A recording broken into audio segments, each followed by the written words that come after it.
visi misinya kita itu merangkum dan sama slogan yang kami bentuk, yaitu one step, one family, and one transformation. Di dalam hati saya, di dalam pikiran saya kayak menggebu-gebu ide-ide saya yang pengen saya salurkan di Universitas Karya Persada Muna itu dari awal saya masuk sampai sekarang ini belum ada yang terlaksanakan. Bismillahirrahmanirrahim. Assalamualaikum warahmatullahi wabarakatuh. Om Swastiastu, Namo Buddhaya, Salam Kebajikan, Rahayu. Hari ini kita akan berbicara tentang sesuatu yang tidak hanya penting, tapi juga menggambarkan jantung dari kehidupan berorganisasi dan bernegara. Pesta demokrasi di lingkungan kampus. Ya, momen di mana mahasiswa memilih pemimpinnya, berdiskusi tentang penggagasan, beradu visi untuk membawa perubahan.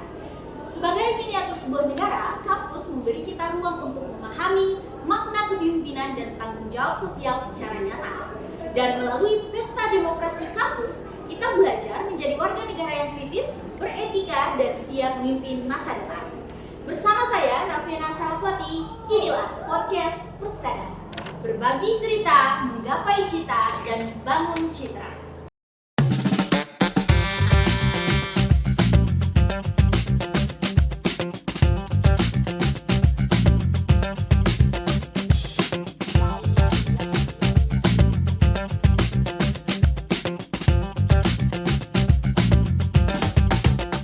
Nah, di episode kali ini kami telah mengundang pasangan calon ketua dan wakil ketua BEM KPM nomor urut 2.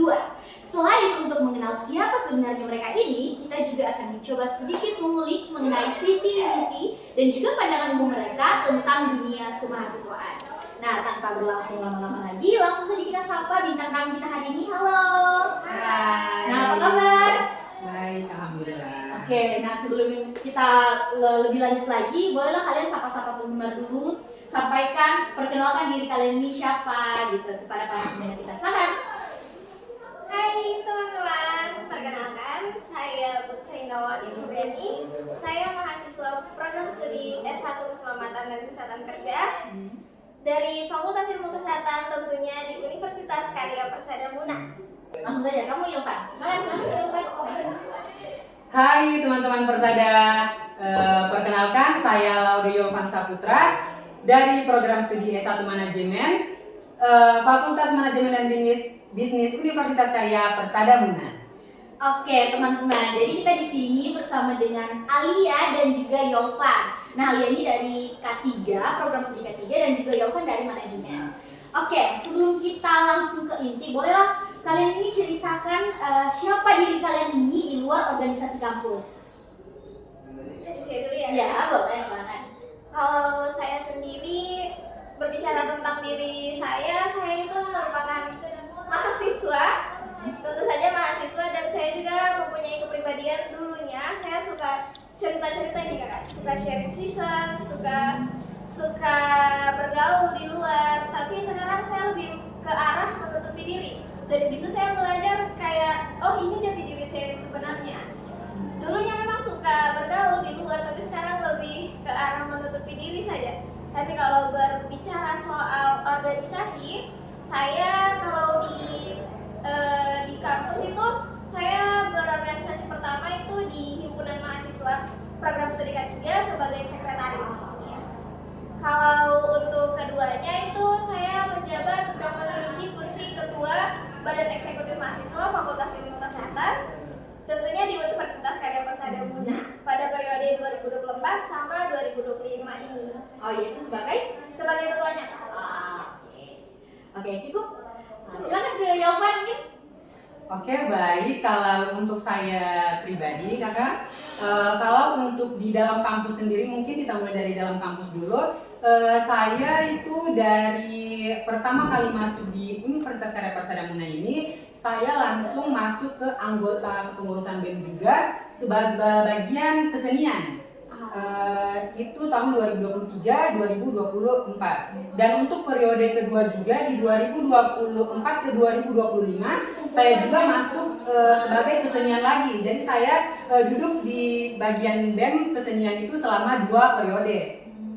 Terus kalau untuk di luar kampus sendiri, saya sebenarnya tidak ada mengikuti organisasi yang bagaimana, tetapi saya itu anaknya memang aktif.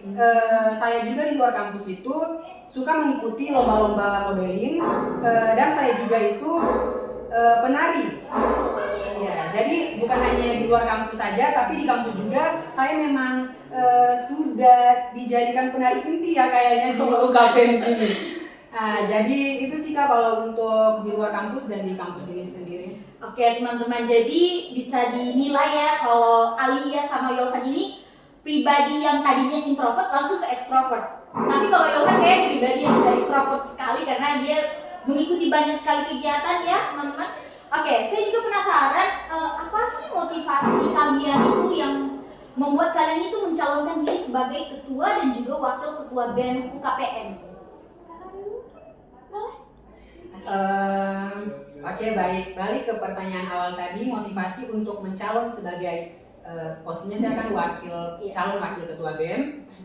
Jadi di sini Kak, saya itu maksudnya di dalam hati saya, di dalam pikiran saya kayak menggebu-gebu ide-ide saya yang pengen saya salurkan di Universitas Karya Persada Muna itu dari awal saya masuk sampai sekarang ini belum ada yang terlaksanakan. Jadi saya pengen ide-ide saya, saran-saran saya yang saya pernah masukkan selama ini, saya pengen itu terlaksana, tidak hanya tersimpan di dalam kepala saya. Jadi motivasi saya juga itu ingin menjadi BEM karena saya mau apa yang saya simpan di dalam kepala saya itu terlaksana. Dan yang saya rasakan itu bukan hanya di saya, tetapi saya juga mendengar keluhan-keluhan dan saran-saran ide-ide dari teman-teman mahasiswa kampus UKPM ini sendiri begitu.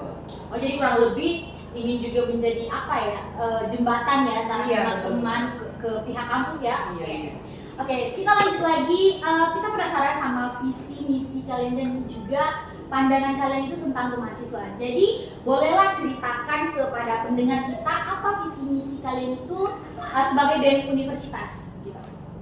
Kalau dari visi misinya itu Kakak, visi misinya kita itu merangkum dan sama slogan yang kami bentuk, yaitu one step, one family, and one transformation. Itu maknanya Kakak, satu langkah kecil kalau dilakukan secara bersamaan bersama satu keluarga besar Universitas Karya Persada Muna, maka akan melahirkan sebuah perubahan besar di kampus tercinta kita ini.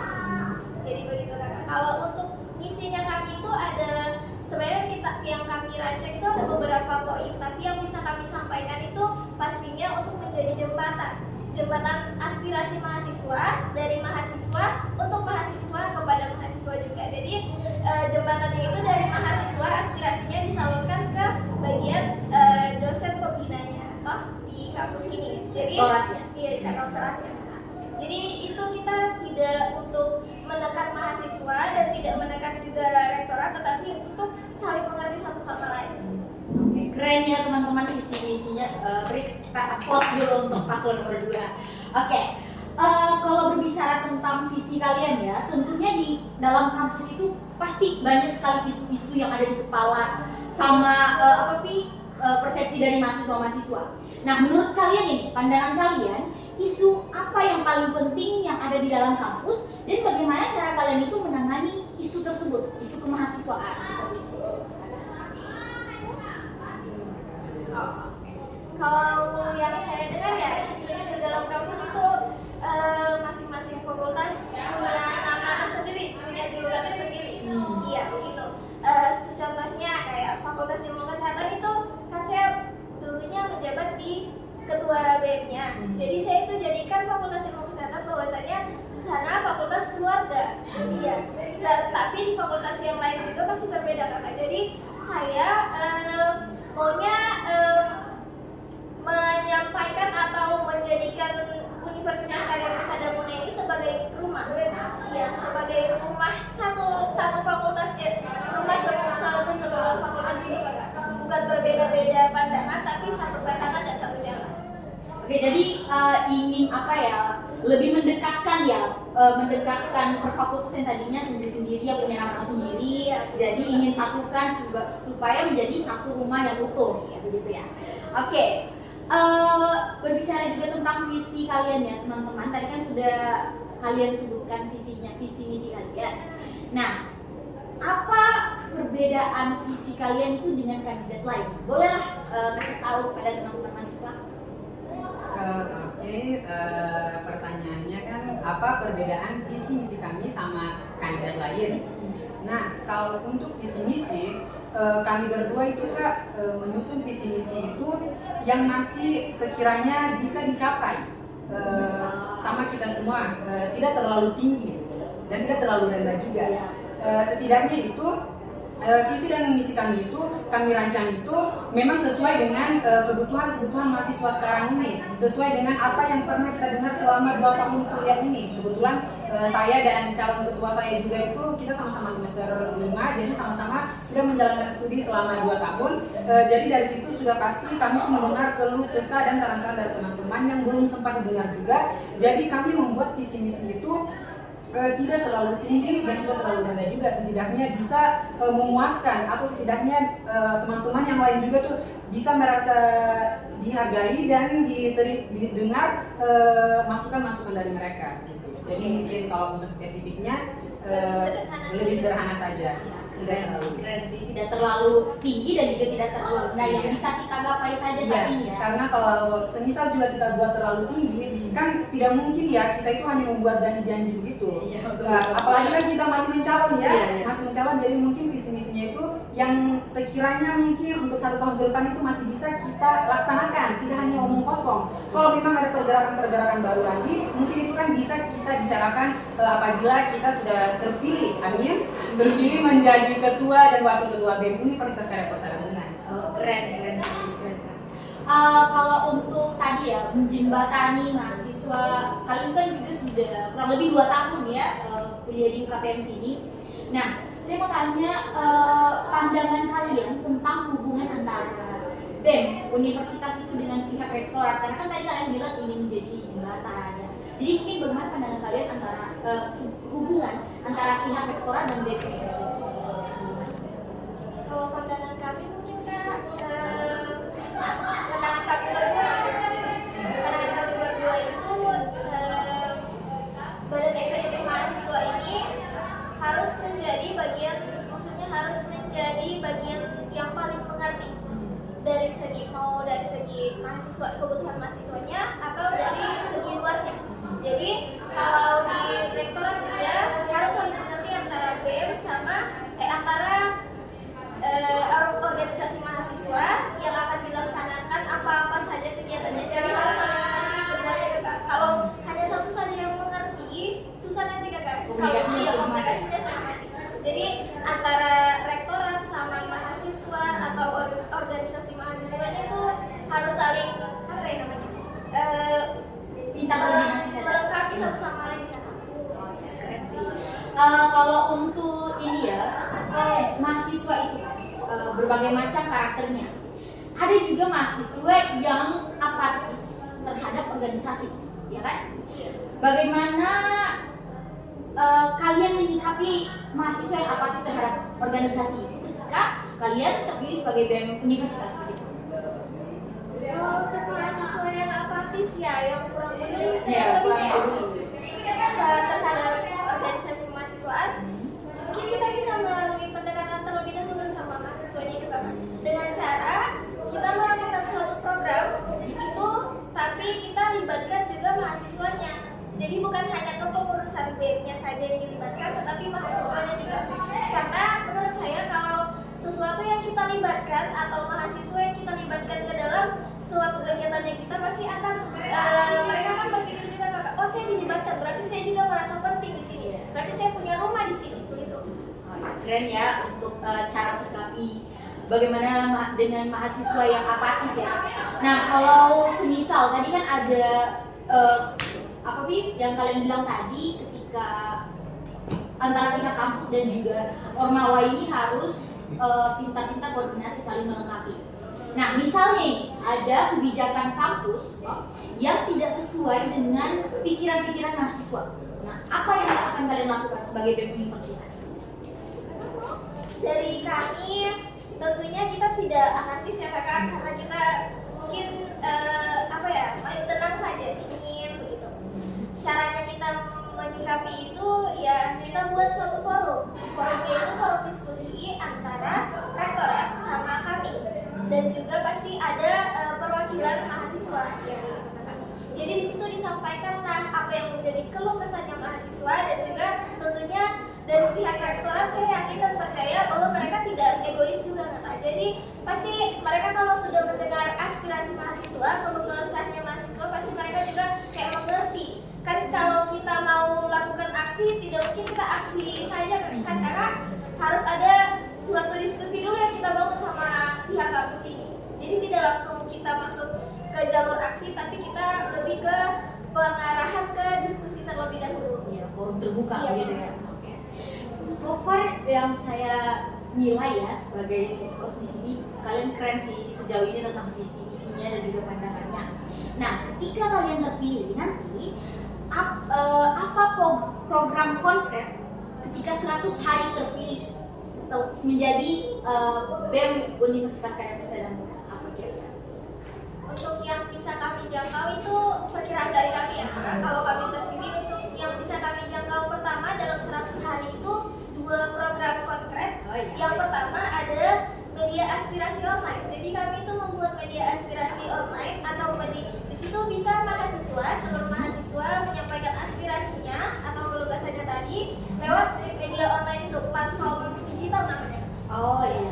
Kalau yang kedua yaitu yang kami sampaikan kemarin itu BEM support atau BEM care.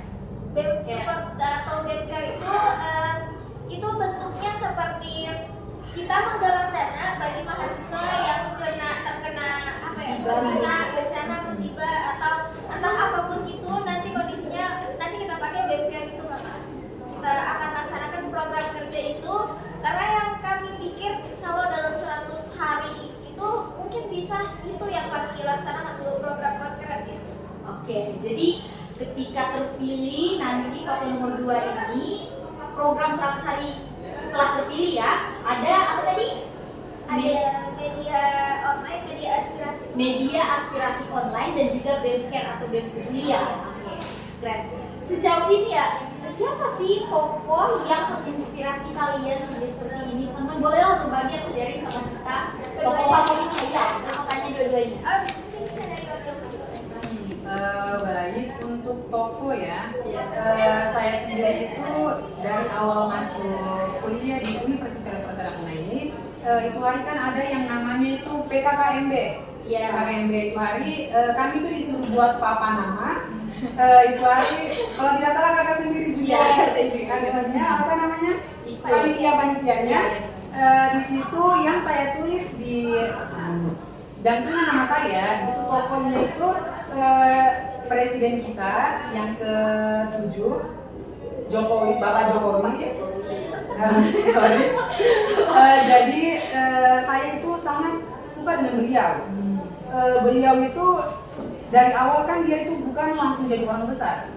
Dari awal juga dia itu sebelumnya dia juga orang kecil. Tetapi dengan kerja kerasnya dia tekun sampai dia bisa menjadi Bapak Presiden Indonesia. Nah, terus yang saya suka juga dari beliau, beliau itu banyak hatersnya. Dari seluruh penjuru dia itu sangat banyak hatersnya. Tapi beliau itu tetap santai, tetap menjalankan tugas-tugasnya dengan baik. Dan kalau mungkin beliau masih bisa jadi presiden lagi, mungkin saya tetap akan memilih beliau. Sekian mungkin kakak kalau soal jadi tokoh favoritnya itu Presiden Joko Widodo karena dia merintis merintis sampai di titik sekarang banyak yang menginspirasi, banyak yang jadikan beliau itu sebagai tokoh inspirasi. Salah satunya ini adalah kandidat nomor 2 calon wakil ketua BEM kita, Yova. Nah kalau dari Alia sendiri, kalau saya Salma Salsabil, kakak tahu? Salma oh penyanyi ya, penyanyi idol iya. Waktu PKKMB juga saya menulis namanya. Kenapa itu? Di ID card saya ada tertulis namanya sama fotonya beliau. Saya memilih dia jadi motif foto saya karena beliau kan suka ikut ajang menyanyi ya. Itu ajang menyanyi itu sekitar dia masih SMP kan SD saya kurang tahu juga. Itu pertamanya dia rintis karirnya itu di ajang The Voice Kids